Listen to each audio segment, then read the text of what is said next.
संगमनेर तालुक्यातल्या आश्वी येथील कालव्यावरील water course पुनर्स्थापना आणि नूतनीकरण कामाचा शुभारंभ जलसंपदा मंत्री राधाकृष्ण विखे पाटील यांच्या हस्ते पार पडला.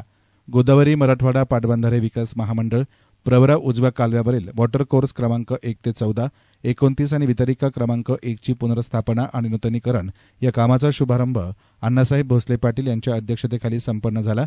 अहिल्यानगर जिल्ह्याचे पालकमंत्री तथा राज्याचे जलसंपदा मंत्री नामदार राधाकृष्ण विखे पाटील यांच्या हस्ते आश्वी खुर्द गुणेवस्ती येथे हा कार्यक्रम पार पडला. यावेळी लाभक्षेत्र विकास प्राधिकरण नाशिकचे अधीक्षक अभियंता तथा प्रशासक राजेश गोवर्धने, पाटबंधारे विभाग अहिल्यानगरचे कार्यकारी अभियंता स्वप्नील काळे यांची प्रमुख उपस्थिती होती. याचबरोबर परिसरातील ग्रामस्थांची देखील मोठ्या संख्येनं यावेळी उपस्थिती होती.